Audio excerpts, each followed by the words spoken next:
Thanks for checking out this interview. My name is Jay Kranda, and I'm here with TJ Winters. TJ, you and I are friends, so thanks for hanging out and taking time out to talk about church online. Yeah, my pleasure. Thanks for having me, Jay. I appreciate it. It's going to be a good time.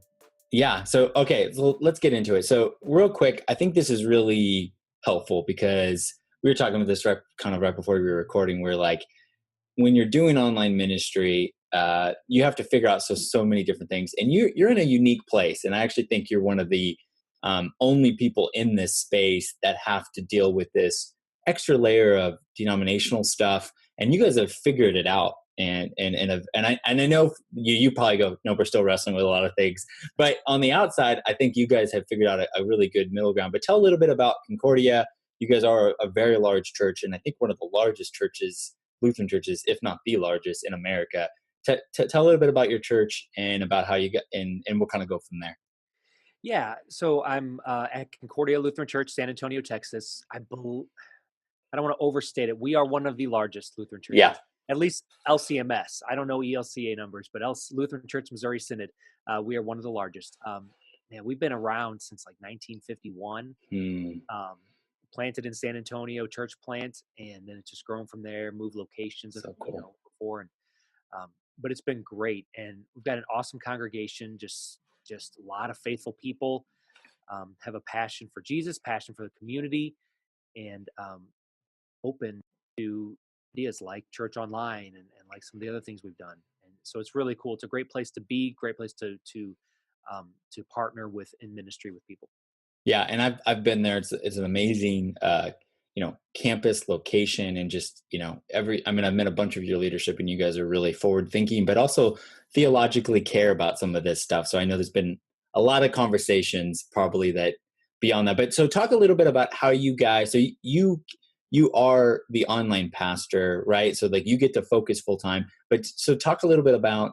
And I know even as I say that, there's other things you do, so it's not as clean as that. But tell a little bit how you guys position your online ministry within your guys' church strategy.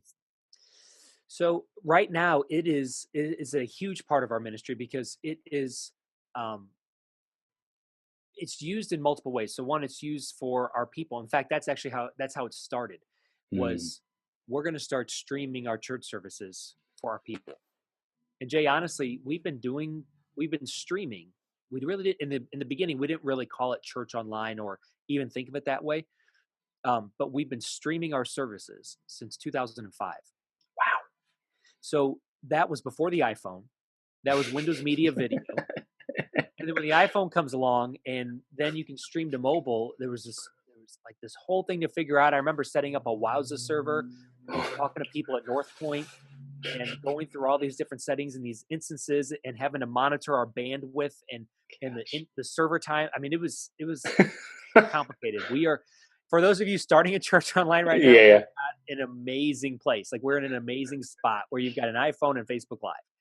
It wasn't always like that. Yeah. So says the old man in the room. Yeah.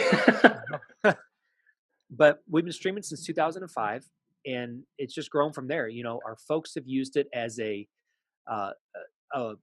place to be able to join and connect with their church family even when they're sick or they're out of town, can't be here. I remember in the beginning, we get pictures of people's cell phones mounted to their dash while they're driving across the country, and they're listening to church while they're going across trip, So it's been really cool.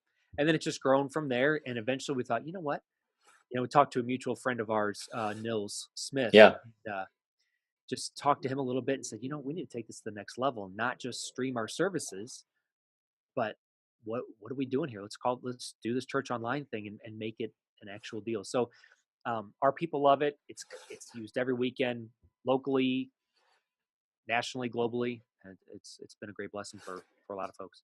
So tell a little bit, what does it look like? So in your model, because I know we talked about this a while back, where you also have a lot of people that, as they are thinking about coming back to church, they may have grown up Lutheran or had some kind of experience. And so this is where, even with your presence, you've had a lot of that, where you've had a lot of people when they're they're Googling and they're searching, they kind of find you, right? And you kind of have that demographic as well, part of your online community.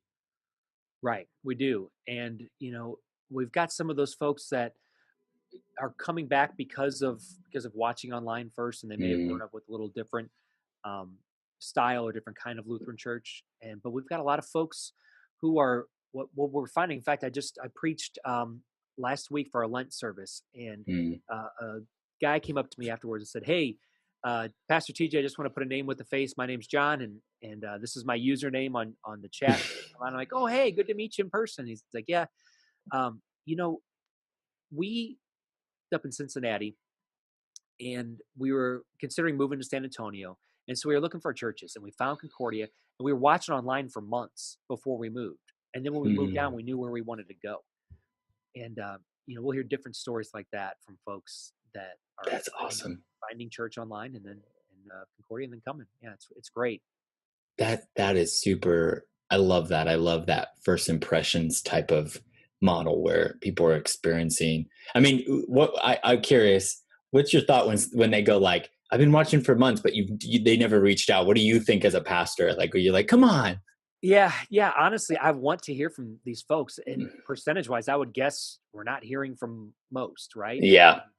So I really want to hear from them, and so that's kind of the process, and also thinking through is my job, like what can I do to make that happen? Mm. Um, but at the same time, I'm glad they're watching, glad they're joining, But yeah, love to hear from them sooner.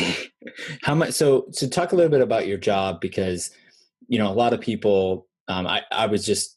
I mean, I'm kind of working through this, but I just surveyed some churches, and I'm working on crunching this data to make it more available. But 27% of churches streaming.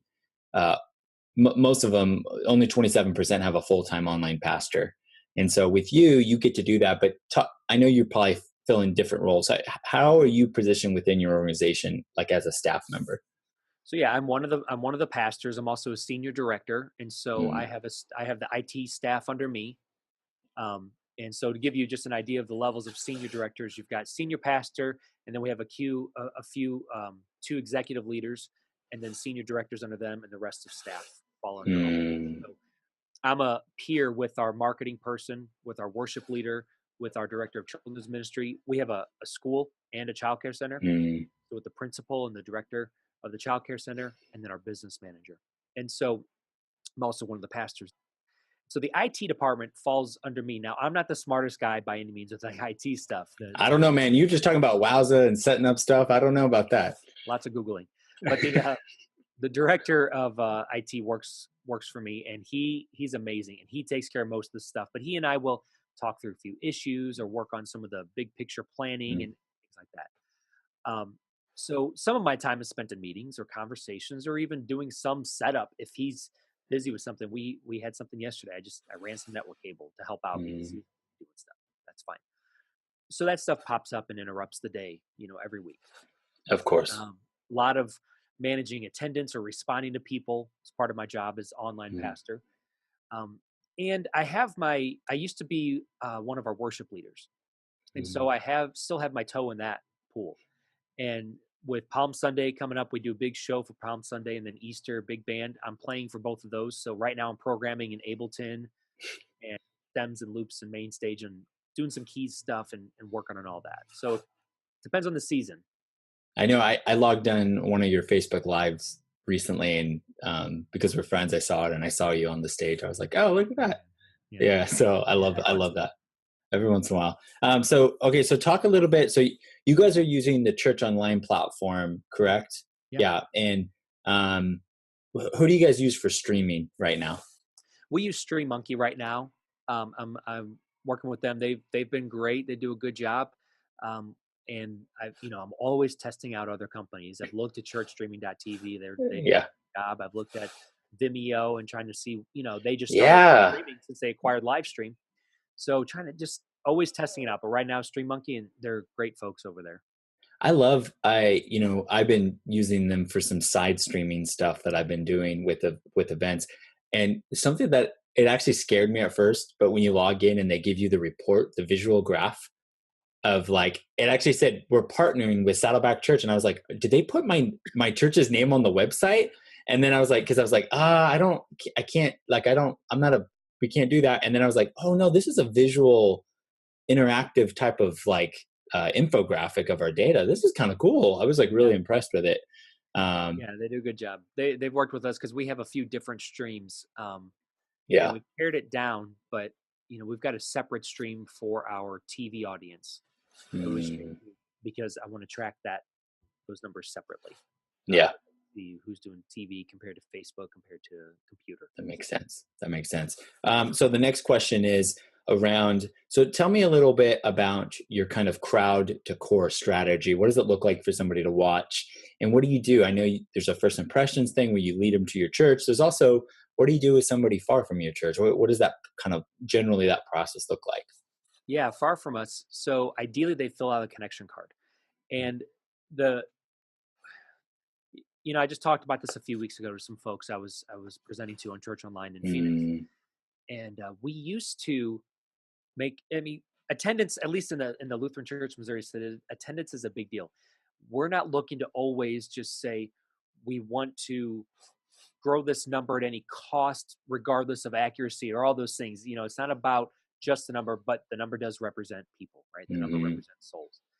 Um, but not only from a church management standpoint, but a lot of the members, man, they want credit for that attendance. Oh, interesting. And so when some of our folks, especially some of those who have grown up Lutheran, if they're out of town, they'll either have the church email us that they, or they'll say, "Hey, I attended at such and such church." And so I've just known and grew because I grew up Lutheran. I just kind of know attendance is a thing. So we would bombard and honestly, the first thing people saw, only that they saw, was an attendance thing. And I'm going to cover up my camera here a little bit, but it was kind of like this is what you would, you'd see the church online behind you, but my hand there is the attendance, Yeah. and you'd have to fill it out or fill out false information and just hit cancel or go or whatever. Yeah. People did that all the time too. Um, we've had many folks watching with a million other people, Yeah.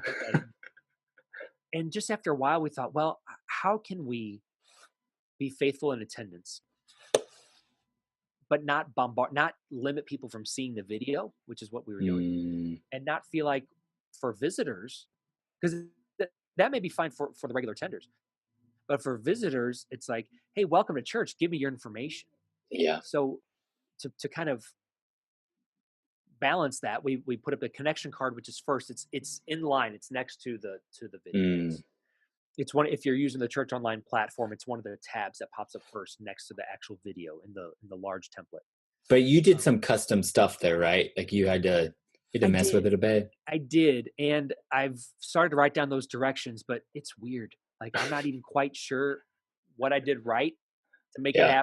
happen. So I'm trying to replicate that. I just recently, because we're using the Church Online for our events page for our online Oh, community. Yeah, and we've been messing with it, but we use Wufoo, and as I know you're familiar, I couldn't figure out how to get the scroll button to work within, yes. and I had to like do the Google. I was like Googling, I got this code, and because for some reason default the scroll wouldn't like appear, and I figured it out, but it was like that. It was weird. Like if you asked me now, I'd be like, I was doing a lot of HTML stuff, and eventually it showed up, but it's a little wonky.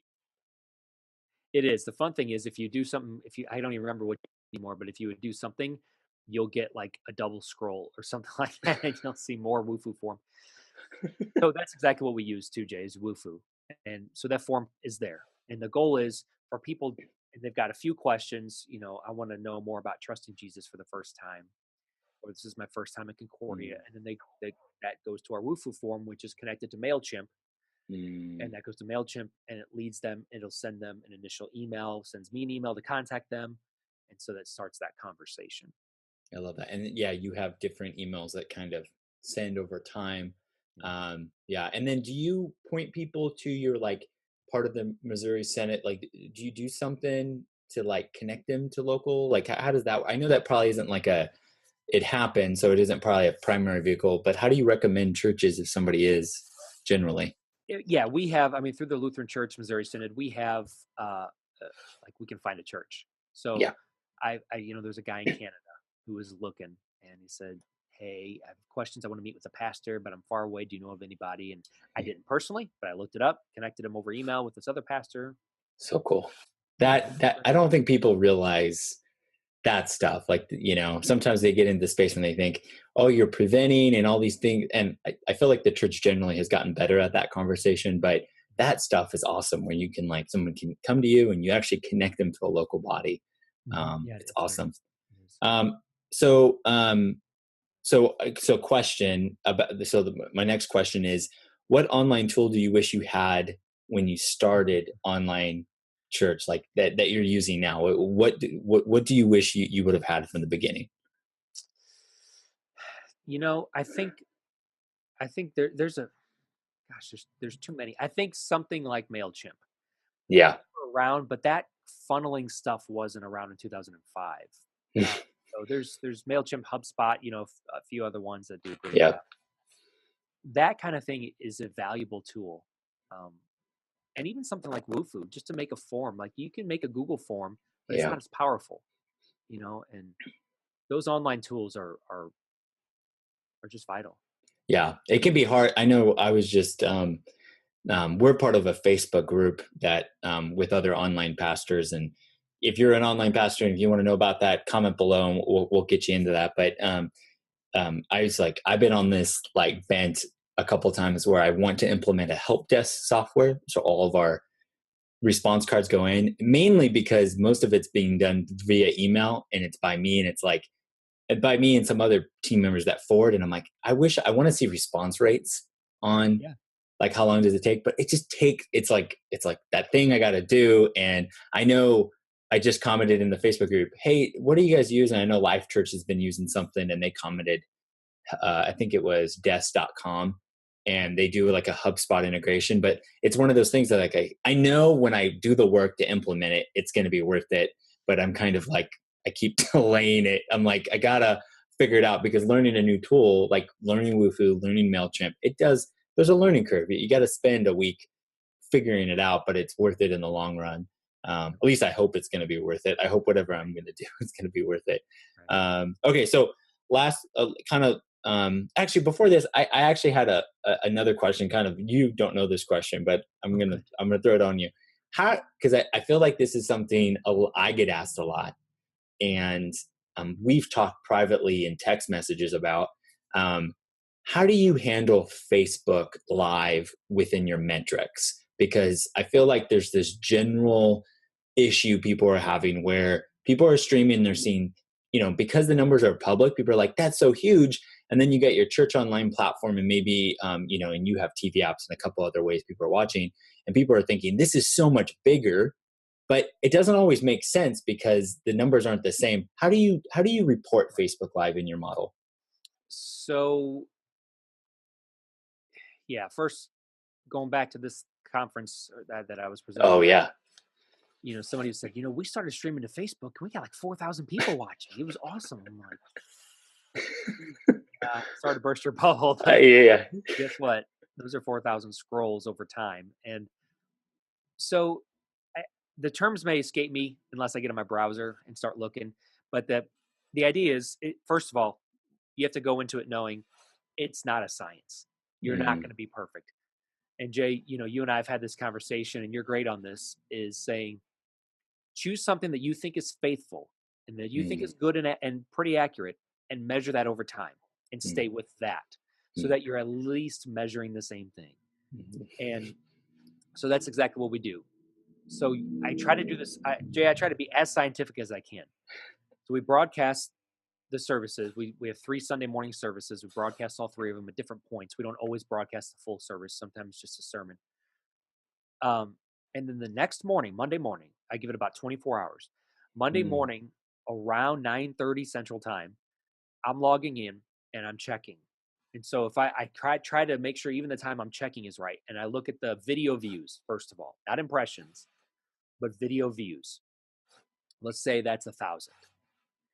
Then I go down to the average watch time, and that is yeah. a very disheartening graph because it it starts up here with like hundreds of people, and then instantly, like the slickest hockey curve you've ever seen that goes down. And um, so I do that when it's very flat and go to about half hour in to the broadcast, and it gives you a percentage. Mhm. And that's anywhere between 0.5% and 3%, for Yeah. us at least. Yeah. And so then I'll take that, let's just say 2% of 1,000 people, and you're looking at 20 people. And the reason I came up with that is because I tried different things and I realized that's about what I saw in person, like on Facebook in real time. When I Mhm. watched it, I thought, okay, there's about 20 people watching. So that seems Yeah. to be a fairly faithful number, factoring in 24 hours of replays, factoring in people jumping on and off. Mhm. Um, it's hard. I would love to find a better way that'd be more accurate. Yeah. Really difficult. Yeah. That's a good way. And that's generally how we do it. And I've had the same stuff where, yeah, it's just, it's an interesting thing, metrics. And it's crazy. I'm always surprised how many people just don't even track anything. And yeah, and I'm like, yeah, you're never going to grow your team or anything, but I generally do the same thing. And we kind of have the same thing where it's around a 1%. It just depends. And it's like, yeah, somehow 10,000 or 15,000 turns into like 100 people. It's like, it's like, oh, okay, then that's perspective. But okay, last question. What are you dreaming or scheming about with online ministry right now? What's the thing that you kind of are just like, oh, that's right there, and we want to kind of get there? Yeah. What's the thing that it's getting you excited? Yeah. So I want to um, capture these these um, communities where people are watching, where we have multiple people Hmm. watching, and I know you guys are doing really really well at this, and getting these folks to communicate and congregate and having them watch church together to create that community, especially for these folks like this lady in this small town in Texas who has nobody, and if she can watch with one other family, to me that's Yeah. awesome. Yeah. And so that's our next focus. I love Also that. online membership. Yeah, online membership. Yeah, I know that's been something. Sorry, I'm big. seeing that a little bit more. Yeah. I've gotten a lot of questions about that just privately where it's like, how do you do that? And I know even for us, I remember when we first launched it, I was getting the pressure. I didn't have enough people wanting to do it. Yeah. And I felt a pressure of like, oh man, I hope we fought for it and then figuring out how to roll it out. But now the big thing for us was the platform. We had it on the wrong platform. Like it was just too hard for people to watch it. And we're doing it on Teachable, hosting our class, and we're really liking it. Cool. Better engagement. But okay, TJ, thank you so much, man. Like really, you guys are killing it. Check out what they're doing. You have really, I love the strategy. You guys are thoughtful about it, and I'm really curious, especially with membership and all this other stuff. Keep rocking, and thanks for giving up time and answering some questions. Yeah, appreciate it. Appreciate you having me.